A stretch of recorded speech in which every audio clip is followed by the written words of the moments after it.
welcome to this week's coronavirus edition of Dropping Dimes. I'm your host, Matt Knost, and I am rolling solo today. I had a guest last night, all lined up. Once the NBA suspended its league, he was like, I will still be there, no problem. And then the fallout continues, and I got a text on my way here just saying, bro, I'm not coming. So coronavirus has basically put a halt to numerous things, but primarily if you're tuning into this show, the NBA has suspended the season as of right now. So I'm recording this around noon Pacific Standard Time, and at around 12:30 our time, the NBA governors are going to be meeting and having a discussion, and then after that, there should be word as to what exactly the game plan is. But as of right now, the league is suspended for the foreseeable future. Now, the tweets I saw last night and reports and whatnot saying, like from Dan Woke at the LA Times, it's a minimum of a month. A minimum of a month, the NBA is going to be out of action.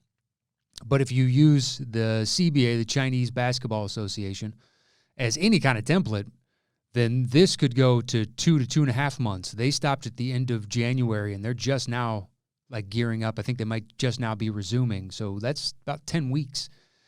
And so the NBA could be out of action for 2 months, 2.5 months.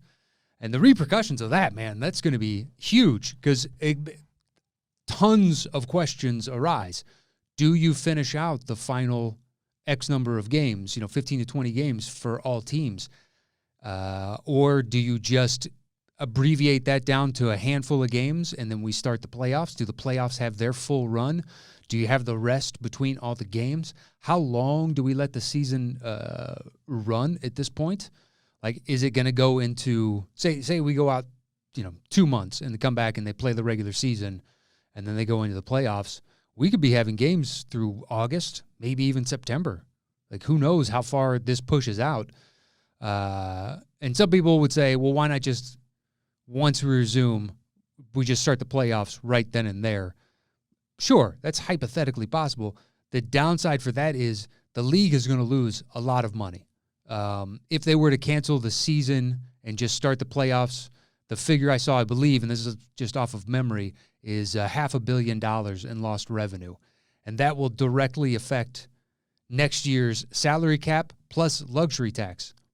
And the league is already estimating a loss of $200 million from the Hong Kong tweet from Daryl Morey because of the Chinese media not willing to play the games.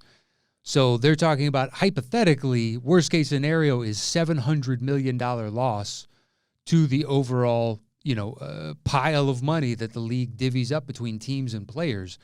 So that, for luxury tax reasons alone, the teams that are at the threshold right now, next year, the cap is going to go down dramatically if things continue as they currently are, and teams are going to be wildly in the luxury tax. So do they have to suspend the luxury tax after that point? That's another question about the ramifications going forward if they decide to abbreviate this season. And then it rolls into, what do you do about next season? So say games run into September. The league starts at the end of October. Are they going to then push that back? Now, certain teams and certain individuals within the league have been wanting that anyway. They don't want to go head-to-head with the NFL anymore because, as any diehard basketball fans know, the ratings are trash until about Christmas. Just not many people are tuning in, and most people are under the belief that the league doesn't really get interesting or exciting until post-All-Star break as we're gearing up to the final, seeding for the playoffs, and everybody's making their push there. So this could have the unintended but, for some people, good consequence of maybe future seasons then, now we just start later. Because it makes sense. Once the NBA stops in the middle of the summer, you just have baseball. That's all you're up against. And ratings-wise, they can crush baseball night to night. So why not push the league later into the summer and then start when you're not going up against the NFL as much? It kind of makes sense, but it's one of countless questions, so many questions coming out from all of this, just the repercussions, the ripple effect of the wise and prudent decision to suspend games for the time being is going to be, I don't know, this is going to be complex, because then you also have the question of all these arenas already have things in place once the season stops. So now you have to schedule, are you going to have to schedule games between teams in different cities because they have an available arena to play in? So suddenly, you're going to have the Nuggets versus the Trailblazers, and they're going to be playing in Seattle. And Seattle's been wanting a team, so maybe they get the OKC treatment and show that they can support a team, and they're playing games there or playing them in Vegas or playing them anywhere that has a stadium that could accommodate, maybe games back down in San Diego, although I don't know if Sports Arena could still do it. But, I mean, so many questions coming up from this. And it all started, so last night, one of the weirdest sequences you're ever going to see, the Jazz were in town to play the OKC Thunder, and teams were out on the court. You can watch clips. You can find clips of it, and they're kind of milling about, and we're getting close to tip-off, and then you can see this official run in, and I've read reports that he was the lead health official, the lead doctor, the lead something or other for OKC, and he comes out and he's talking to the refs, and there's a clip of Chris Paul in that little confab as well, and after they have this little discussion, everybody exits the court, and the crowd is left going, what in the world is going on? And so to stall, they have the mascot for the Thunder, Rumble, out there shooting half-court and three-quarter shots over his head, trying to entertain the people for 35 minutes. They moved the halftime show up to the pregame to entertain people. For 35 minutes, they sat there, and eventually the PA announcer got on and said the game has been canceled due to unforeseen circumstances. And what it turns out is, anybody listening to this or watching it knows that Rudy Gobert tested positive for COVID-19, a.k.a. the coronavirus. And then there's clips of him the previous day having a presser, a small press room, press conference. And at the end of it, to just basically make light of all the coronavirus talk and whatnot, he ends the discussion and he starts touching all the microphones and all the recorders from the reporters, and he's laughing and the reporters are laughing because the situation seems just ridiculous. There hasn't been anybody that has it. So the caution that everybody's exhibiting seems unfounded in that moment. And I heard accounts that Gobert was then in the locker room, messing with players too, like touching their stuff and whatnot, just to keep the joke kind of going. And it turns out that he is patient zero now in the NBA. He is the first official player to get COVID-19. There was discussion because Emmanuel Mudiay, another player, was out on their team last night, and he may be the second. But it turns out actually it is now Donovan Mitchell. Donovan Mitchell is the second confirmed case. So then so that game is shut down, right? But the teams are in lockdown in their locker rooms. They cannot leave.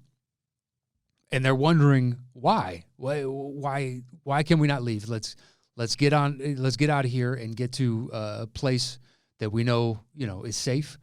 And the OKC players were eventually allowed to leave, and the Utah Jazz players were quarantined. They had to be tested, and then there had to be a dialogue between Oklahoma officials and Utah officials as to how best to proceed to get these players out of here. So they had to sit on lockdown in the locker room for quite a while. And then cut to the Pelicans were in town to play the Kings. And mind you, there are games still going on. And we'll get to the Mavs game in just a second here. But the Pelicans were in town to play the Kings, and word had already spread like wildfire through the NBA. So players on both sides were saying, I don't really want to go out there and play right now. And it turns out, officially it got canceled because one of the refs just officiated a Utah Jazz game. So you now have to quarantine that ref and the individuals that he's come into contact with. And you have to look back at the previous Jazz schedule. And in the preceding days, they had played, I know I wrote it down. It was for sure the Knicks and the Celtics. I want to say the Hawks. I have so many notes, guys, that just kept adding to and adding to. I have pages, literally pages of notes about this over and over and over again as things are updating, what's going to go on, what was happening. Because I had started an entire other sheet of, I was at a full page and a half of the protocols going through. Like the Warriors were going to play tonight against the Nets in front of no crowd. But previously, a couple of days ago, they had said, we're going to continue holding games. But anybody that shows up has to basically release us of liability as to whether or not if they get coronavirus. And then the Washington Wizards were like, until we get an official edict, even though the health department in D.C. said that gatherings over 1,000 people are not really what we want to do, the Wizards were like, we're going to go full steam ahead. Amongst a bunch of different owners, there were discussions as to what they would do, and the only team that was willing or unwilling to change, postponing or not playing in front of crowds was the New York Knicks, which James Dolan engendering even more goodwill amongst the people. So there's all this other craziness, and then it doesn't even matter. All those systems and plans they had in place to take on this pandemic that is coming, or that is here rather, just got thrown out the window. And so the Kings and Pelicans game gets shut down because now we have a ref that has come into direct contact with the Utah Jazz and Rudy Gobert just previously to this, and we don't know if he's now carrying the virus. So they shut down that game, and then the league, as that was happening, league officially came out and said, everything is suspended. Games are suspended. We don't have a timeline. The G League's season is suspended, and then since then, numerous college conference tournaments have been completely shut down. Big Ten, Pac-12, et cetera, SEC. The La Liga over in Spain has been shut down. I think EPL is on the verge, if they haven't already shut down. Major League Baseball has said spring training is out the window. The only league right now that is like full steam ahead is NFL, but they're a ways out, so they can still kind of continue their course until we get to mini camps and stuff like that. And if this is still as big a problem or as looming a problem, then they're going to have to have discussion. I don't know why I keep saying we, but they're going to have a discussion amongst themselves as to what their new protocols are going to be. So there are numerous clips during the Nuggets-Mavs game where people find out during the fourth quarter, I believe it was, there's a shot of Cuban looking at his phone, reading a text from presumably from someone in the league, announcing that the games are shut down. And you can see him. I mean, he is utterly flabbergasted. Just looking at his phone, was like, what the? And whoever was sitting next to him, turns to them, and then he goes immediately over to the bench because he sits at the on the sideline at courtside at the baseline right next to the team, their home bench. And he begins discussing it with coaches and with players.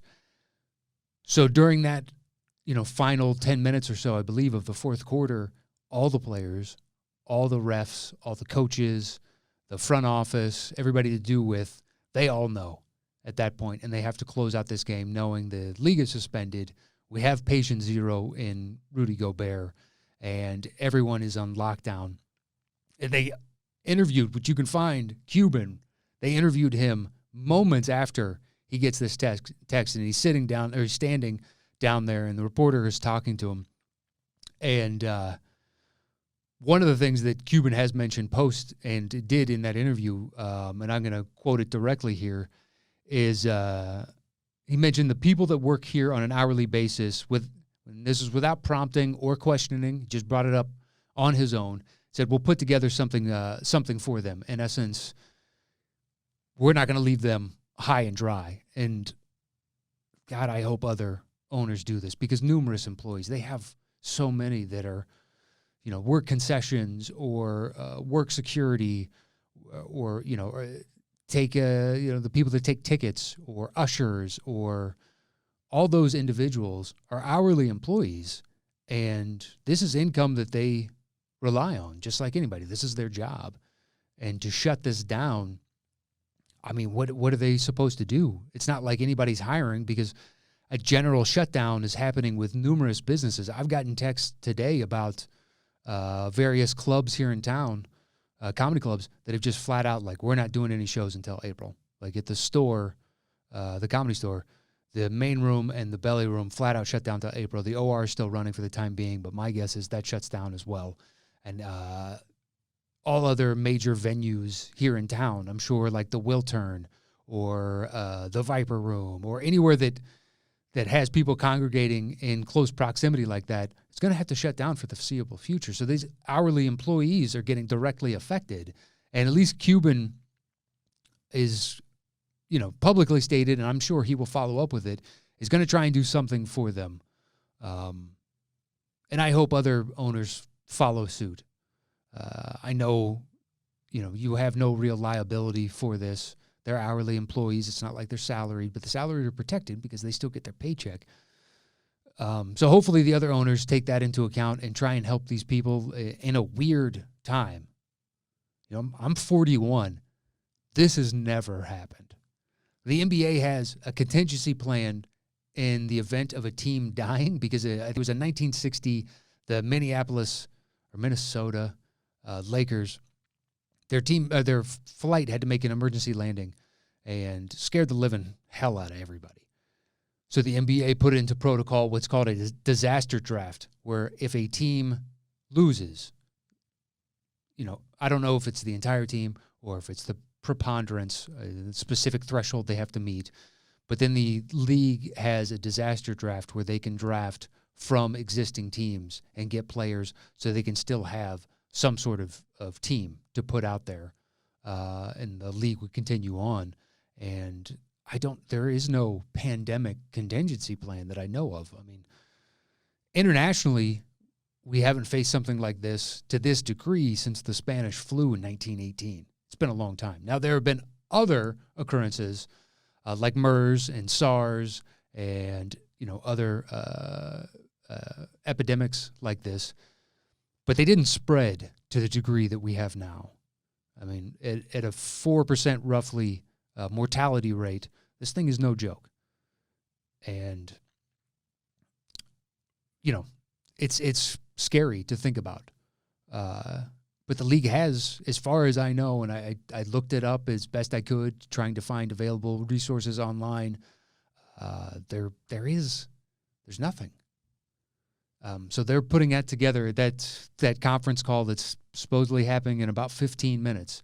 They're going to be having a discussion as to what in the world they do. And some of it is how can you plan as of right now? It's impossible. You don't know how long you really need to keep teams quarantined and to keep fans safe. Because perhaps they do open this back up once they have all the teams quarantined and just do what the NCAA is doing, and no fans. We're just going to play these games with the teams there, and I believe the NCAA is allowing select family members to come, and that's it. So you'd have coaching staff, and you would have the players, and nothing else. And right now, so the NBA is allowing teams to continue to practice and basically keep their players around them because they need to keep an eye on them. You don't want them taking this potential month or if not longer and doing what some players do, like at the All-Star break, and just like, I went down to Mexico for a week, or I flew to the Caribbean, or I took a nice little vacation. Can't really do that. You're going to be on lockdown in whatever city that you're in. So, teams can continue to practice and, stay together, but there's not going to be, I don't know. I will stay on with you guys today for, at the very least, for another 25 to 30 minutes in the hopes that Woj or Shams or somebody tweets out there what exactly went down in the governor's meeting. And I would have started today's show later, but my guest wanted to reschedule last night because he had a meeting at 2 o'clock across town, and we normally do this at 1 o'clock. So I was like, no problem. And then he was like, my meeting got canceled. I'm not coming. The sky is falling. And I don't blame him. You know, if you don't feel safe and staying at home is going to give you greater peace of mind, by all means, please do that. And everyone out there, you know, take precautions, wash your hands. Don't do what I just did, which is touch my face. But at the same time, I haven't touched anything. I left my house, got in my car, drove straight here. I touched nothing to get in here. So I did just scratch my nose. But at the same time, I have not been shaking hands. I have not been out in public. Now, I leave here and I have to run a couple errands. I need to find toilet paper. I'm just legitimately out of toilet paper. And good luck finding that. I'm using Kleenex for the time being because that's all I could find. And it's not like I'm trying to hoard. I just I need it, you know, for just general reasons. So, you know, stay safe out there. But as far as the NBA, like the weird thing is, so in the Hawks game last night, Vince Carter checks in, and word has already gotten out that, you know, the league is potentially going to be suspending and whatnot. So people are like, look, this could be VC's last game ever if they fully suspend the season and just start the playoffs or whatever outcome comes. And it's just weird to think about. Like, there's still games left in. I mean, Vince hasn't officially announced that he's retiring, but unofficially he's retiring. It's much like Dirk did last year. Didn't say anything.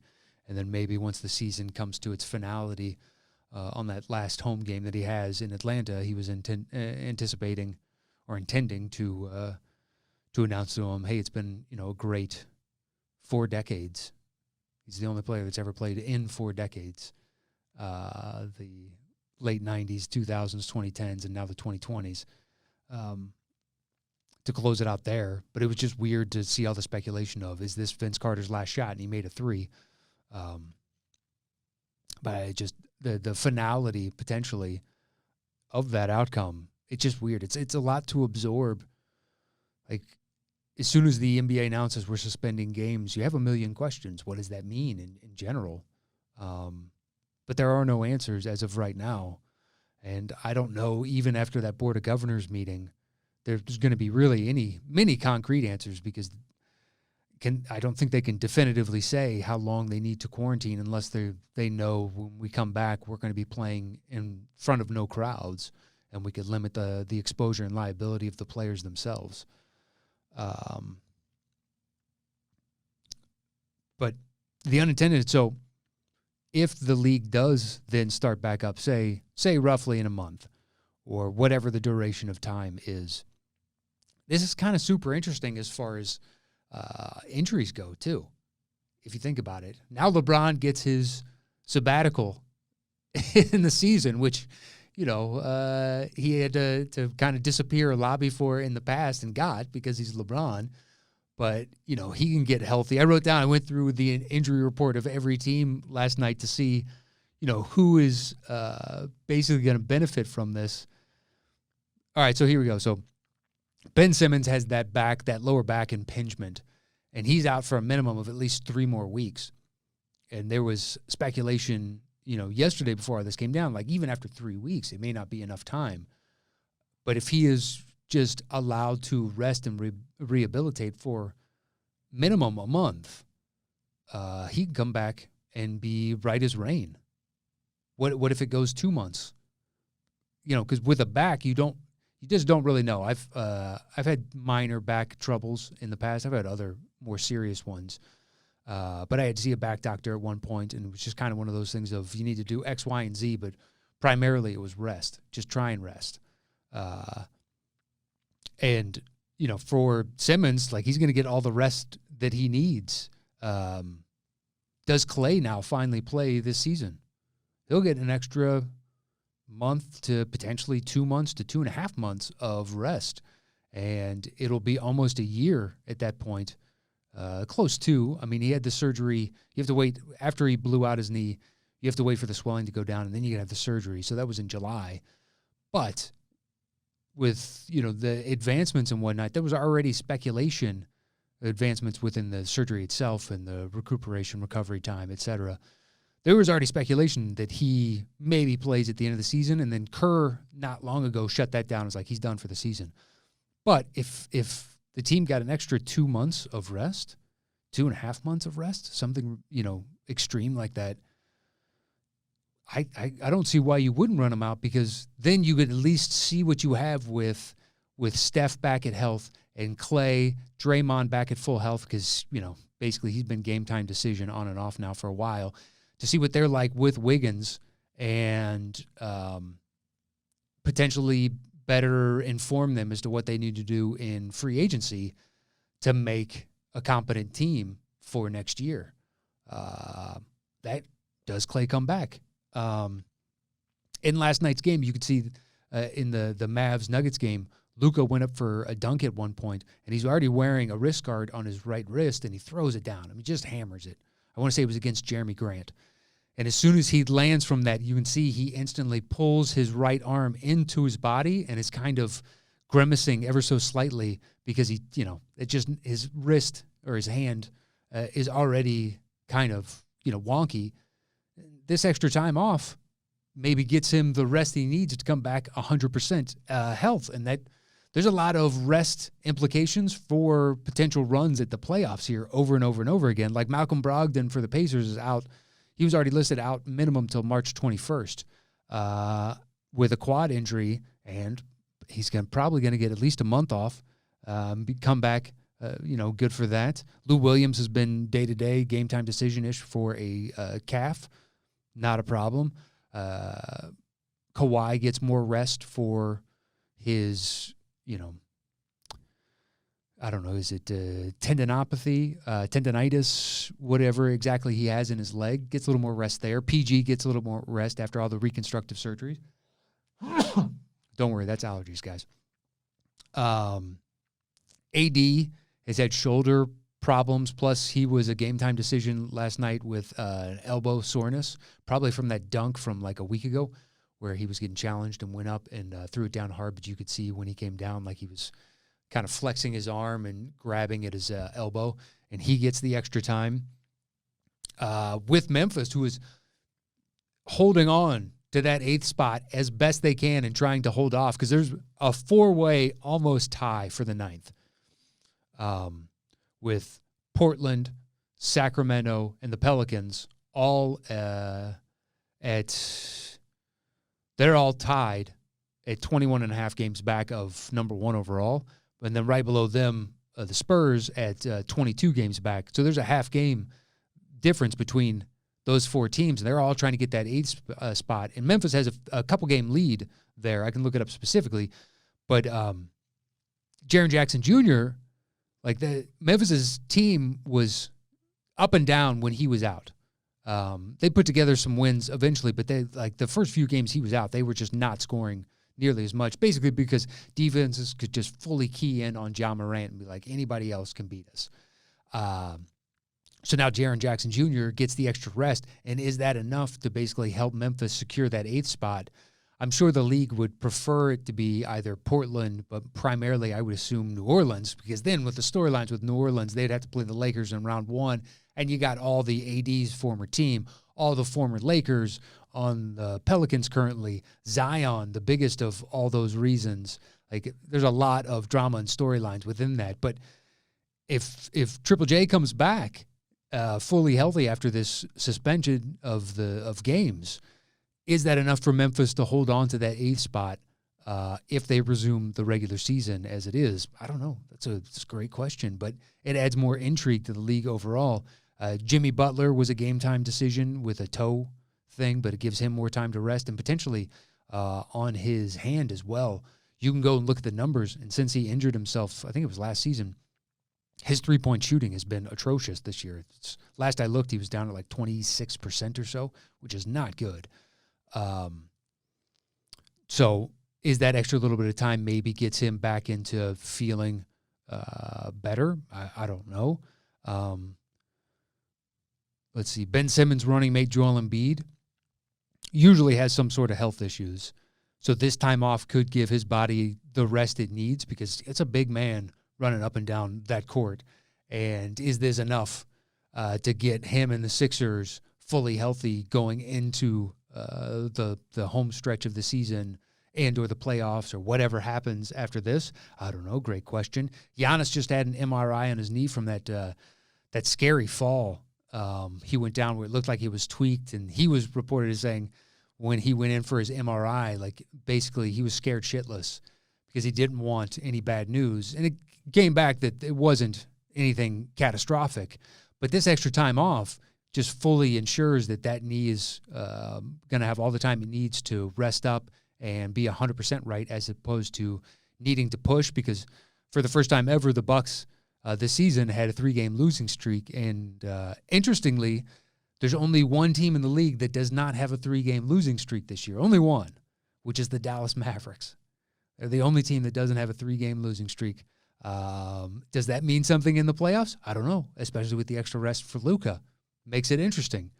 Continuing on down the line. So for the Pelicans, J.J. Redick was out till the very least March 16th with a hamstring injury. Plenty of time now. March 16th, we're going to blow past that before we ever get to a game. And for the skill set that he has, he's got to do all the running and the cutting, curling around screens, pick and pop, all the stuff that J.J. Redick does. That extra time for the hamstring to heal is going to be, huge for him. I believe he's like 34, 35 now. So to have fresh legs coming in for the home stretch for a jump shooter, massive. Okay, for the Trailblazers, Yusuf Nurkic was tentatively scheduled to come back March 15th, which is about 3 days, which is 3 days from now. But just gives him even more time to, once he's back, then he can run 5-on-5s with the team and just be fully scrimmaging and get into some sort of gel with the lineup as it's currently constructed. Get him playing alongside Melo, get him playing alongside Ariza, get him, all these guys that he hasn't played with that are now fixtures within the rotation, and to figure out how best to implement all these guys. And is that going to be enough to give them a push to overtake Memphis? I don't know. Makes that playoff run even more interesting. Another one of the playoffs for the Kings, Marvin Bagley Jr., was out until the 26th with a foot injury. Now he's, a month off minimum is what everybody's saying. He should be healthy in time, and the Kings can continue to keep pushing. I mean, before last night's game, they were 7-3 in their previous 10, and the two teams technically above them, the Pels and the Blazers, even though they're all the same number of games back of Memphis, the Kings are 7-3. I want to say the Pels are 5-5, and Portland is 4-6, something along those lines. The Kings have been the hottest team since the All-Star break, I believe. So this, with the extra rest, gets another one of their prime guys back into the rotation, a starter. Will they continue to surge like that? That 4-team race, or 5-team race rather, for the bottom final spot in the playoffs in the West is wildly more intriguing now because of this rest that everybody's going to get, because you're going to come back and everybody's team, save for the individuals like Powell on Dallas, who's just done for the season after the ruptured Achilles, they're going to have their full complement of players. Like San Antonio, Dejounte Murray and Jakob Poeltl, they need them back and healthy. And now with this time off, if the league resumes once again and we're going to play the rest of these regular season games, they're going to be fully healthy, and San Antonio is going to be, another team and potentially in contention here. And I mean, it's just crazy to think technically at the end of this month, we could actually get, or end of this suspension. I don't know why I keep saying month. I don't know the timeline on this, but the end of this suspension of games, if they come back and play the regular season, we're going to get some incredible competition. Now, those first couple games, it's probably going to be a little wonky as everybody gets back to game speed and whatnot. But then after that, if everybody is fully healthy, you're going to see just the best games. It's going to be so heated. Not everybody, teams aren't going to be dragging themselves into the playoffs. They're going to be, rested, ready to go. Players who have a lot of miles on them, like LeBron, are going to look even better.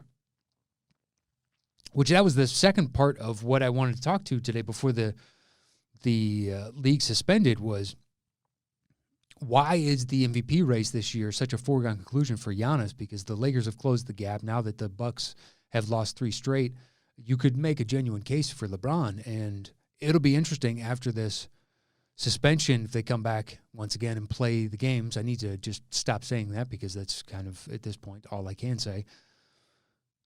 The Lakers are going to be at full health. So is Milwaukee, and we're going to be able to see, okay, who is actually propelling their team to be the best in the league right now. It's going to be super interesting. Does the extra rest help Zion so then when he comes back, he's even more effective? So then the rookie of the year, discussion heats up again, even though it's already been heating up because Zion is putting up ridiculous numbers. And I think Josh should get it because Zion will have only played 37 games, even though it's incredible. It's flat out incredible, the numbers he's putting up. Ja's done it for the entire season, and I think that's to be rewarded. Zion, you can be MVP, just like Ja could, but, you can hunt for another award. But at the same time, it's like, it opens up more of the discussion. And I just don't know where we go from here. So we're at 12:30 now, so I would seriously doubt that Woj or Shams are going to have any kind of specific update as of right now, but I will check because we are at that time where the meeting is going off and maybe things get out. But I have nothing, but I will keep updating. I'm going to try and go for another 10 minutes. I mean, I could keep going, rambling if you want, but there's only so much to talk about. And for the future of the show, I don't see, I almost scratched my nose there. I'm going to try and do it with my sleeve instead. I don't know what I'm going to do for this show because there's, I could show up next week and be like, here are the updates, but that's not really a full show. I mean, maybe I'll come up with some hooks of, different thing. Maybe we'll do like an all-time, team or figure out some sort of, if you guys have any hooks for interesting shows, tweet them to me at Matt Knost. Something interesting as a filler. I haven't had time to process and think about what potentially over the next who knows how long to do as placeholders, because I can't talk about the league as it's currently going because it's not going. So we have a finite understanding of what it is, but you can't really look forward and prognosticate into the future. So please hit me up at Matt Knost, MattKnost. I'm open to any suggestions. Something interesting, engaging, akin to like when we do, I've done the All-Star draft with Mark Fernandez. Something like that where you can play along at home. And the guests and I can have it be independent. Maybe we can do an all-time draft, or there's where the NBA on TNT did that a few years ago, and you had Charles and Kenny and McHale, Reggie Miller, Chris Webber. Was there one more? There might have been one more, but they were drafting their all-time team, and Chuck screws it up out the gate. By not taking Jordan. He took, I think, AI with his number 1 overall because he thought he was selecting all-time all-star team, and everybody else was rightly under the impression that they were just drafting their all-time team. Didn't get the memo, I guess, or just didn't read the email describing what the show is, the breakdown for producers. But yeah, something like that, perhaps, I don't know, or a discussion of maybe favorite finals games or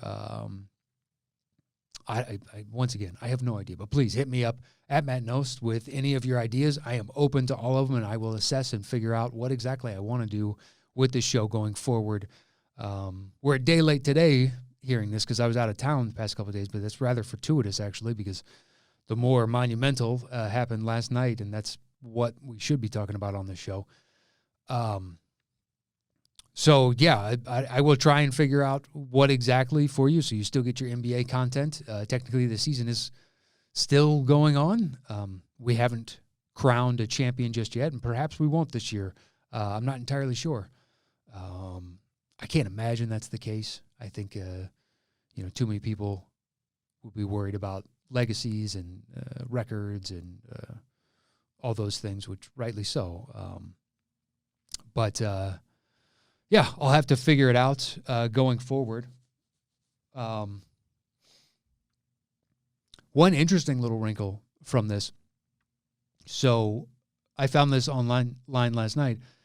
There's a provision in the CBA that would allow teams not to pay their players until the games that they're scheduled to be paid for actually get played. Struggling there all of a sudden. And it falls under the force majeure provision within the CBA. And I'll be intrigued. Right now, speculation is owners will continue to pay players their game checks. And which actually, I think on some level, the players will be happy about because they'll pay less taxes. If you don't know this, so if you play in Texas, right, there's no state income tax in Texas.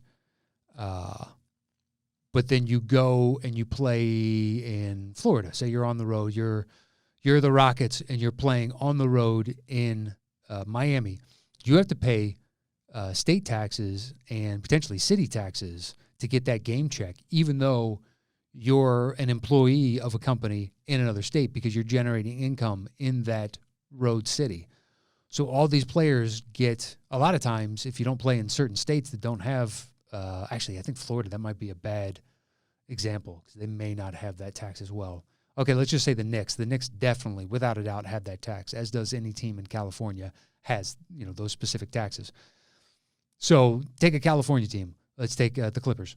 The Clippers then would only have to pay taxes for California as opposed to California plus whatever state they're playing in. So they're paying less taxes. They're making more money for that, unless those teams are saying, no, actually, we have to tax you because that was scheduled in this because the state and the team were expecting or depending on that tax revenue. That'll be interesting, but I think if they got paid in the state and didn't actually do the work in another state, they wouldn't be subject to that other state's taxes, even if it was supposed to happen there. But technically, the teams do not have to pay that under that provision, the force majeure provision in the CBA. And as to whether or not they do pay the players, I'm guessing they do just because it's much easier to keep players content and happy.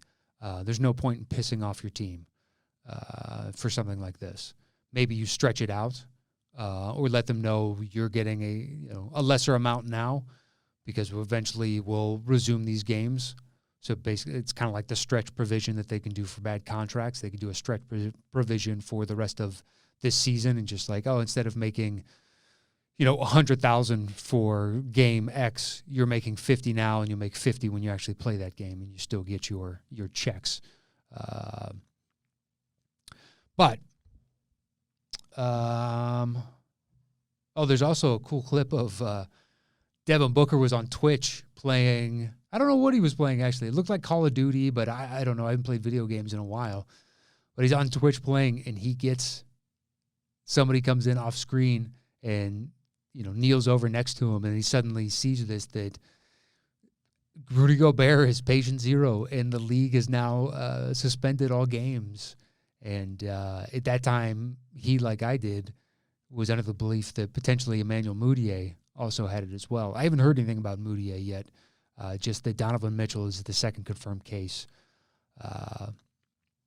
But it's, you can find that online of him just kind of reacting. He's flabbergasted, really can't come up with the words to summate exactly what he's feeling and going through in that moment because it's weird. I don't know what you do, to be perfectly honest. I mean, a global pandemic has hit, and it's one thing to read about it, like in Wuhan, China, and they're talking about they build these massive hospitals in a short amount of time and whatever, and it's not even enough beds, but it's so far removed that it doesn't feel real on some level.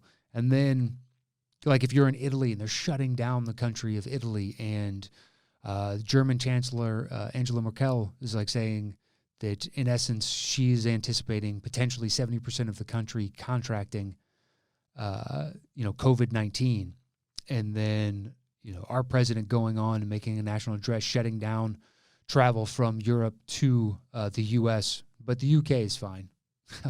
Okay, but shutting travel down there, and then we have. Here stateside, we have the cases up in Washington, New York State, I think it was Rochelle, has shut down, created that as a quarantine zone. We have cases here in California. We have cases springing up all over, and it's not just from, it's community spreading.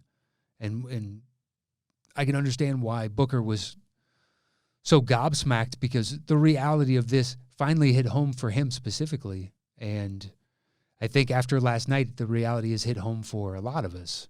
I was already following diligently, just as I would imagine the bulk of you are. But when you see something like this, where flat out, after that announcement comes out, the WHO says, you know what, if countries aren't going to make the move on this, or hesitant, or not willing to basically acknowledge what the numbers truly are, we're going to come out and say that this is what it is, which is a global pandemic. And it's got a 4% right now mortality rate. And, it disproportionately affects the elderly and those that are already infirmed. So the most susceptible now, that 4%, it probably a lot higher for them. That 4% is to the general, anybody that gets infected, but at the same time, like Tom Hanks is of an age where him and his wife Frida, that's somewhat of a concern. Now, given the fact that they're probably healthy individuals and they're not suffering with any infirmities that I know of, I don't really follow, celebrities to that degree or along those lines. But more than likely, they're fine long term. But it's still something to worry about. Like, I was just hanging out. The reason I'm delayed, I was hanging out with my dad, and my dad's of an age where this is something to be concerned of or concerned with. So I'm going to update Woj and Shams one more time in the hopes that some sort of something has come out from the governor's meeting, because I don't have much else to say on this front as of right now, because it's kind of all speculative. So neither has anything. But that conference call is 12 minutes old if they genuinely started right at the 12:30 mark Pacific Standard Time. So look for whatever information comes out there. But once again, I don't know that they're going to have a tremendous amount for us. If I had to guess, and it's purely just a guess, they're going to put out that the league is shut down for a minimum of X, a minimum of a month or 6 weeks or whatever the case is. And they can have projections of, we intend on, resuming the regular season, or we intend on doing these things, but it's subject to however long we have to basically gird ourselves against this global pandemic and take into account the health and safety of our players, our coaches, our front offices, and our fans, everybody that is involved here. So tune in for that. I don't have anything else for you today. It's kind of a glum and a dour show today, just like it is in Los Angeles. It is raining here. It's kind of fitting for everything that's going on. I know numerous businesses struggling with the decision as to whether or not they shut down or they curtail certain aspects of what they do. My wife's pizza shop is debating what they should do to try and protect their employees, because they don't want any of them getting sick and succumbing to, having to go to the hospital and go through dealing with COVID-19. And that's what every business and every person in our country is dealing with right now. Do we do like a national lockdown like Italy has done, and just everybody, you got to stay home? There's nothing you can do. And if you're caught out and about, you could be arrested. That'll be insanely interesting. I mean, some people would say out there that is too reactionary. But if you look back at the Spanish flu, there's a telling story of, which the Spanish flu originated here in this country and then spread outwards. I don't know why it's called the Spanish flu. I did at one point, but that information escapes me. It's lost to the sands of time in my brain. So there were two cities. It was Philadelphia and St. Louis. And Philadelphia decided not to shut down there. I think it was the St. Pat's Day parade or something like that. They were having a big parade. And they did not want to shut that down. They were going to continue forth, and they're going to continue doing all the things that they had planned on, all large gatherings and whatnot. They weren't going to concern themselves too greatly with the Spanish flu as it existed. And on the flip side, St. Louis's health department came in and said, no, we're not. We're shutting all of that down. None of these large gatherings are happening. And the difference was by the end of Spanish flu running through the world, the mortality rate and the number of individuals that passed away in Philadelphia just flat out dwarfed that in St. Louis, because St. Louis was more proactive in trying to protect its citizens. So I hope that I like that what the NBA and what other leagues have done, trying to be proactive and not spread this disease. And I hope that everybody else follows suit. Stay safe out there. Make sure, wash your hands. Sing the happy birthday song to yourself as you wash your hands to get the full 20 seconds. Get it under warm water and soap. That's all you need, just warm water and soap, even hot water. You can scald the hell out of those hands. Make sure. Try not to touch your face if you've been out in public, which I am trying to limit, now. Eat right, get plenty of rest, take your vitamins, and just stay safe out there. This pandemic is scary. Once again, I don't know what will happen to this show in the interim. The city of Los Angeles could go on full lockdown, and I can't leave my house. I could record just audio from my house, but I could Skype in guests or something, but I don't know about the video. I don't know what would happen. I have no answers as of right now because this is all unfolding so quickly. So stay tuned out there. Stay safe. Thank you for joining me this week on Dropping Dimes. Once again, if you have any idea of potential fun show ideas in the interim as we try and figure out what happens next year, please hit me up at Matt Knost. And for those fans of the Top 10 in London, as of right now, that show is still going on. We have not heard that London is shutting anything down. So we are still moving forward with that as best I know. But once again, there's a lot of moving parts here. So follow me on Twitter, and any updates that I have about that upcoming show or any shows that we may do, you can find me there. Once again, that is it for Dropping Dimes. I hope you're all well. I hope you're happy. I hope you're healthy. And make sure to wash those hands. Adios.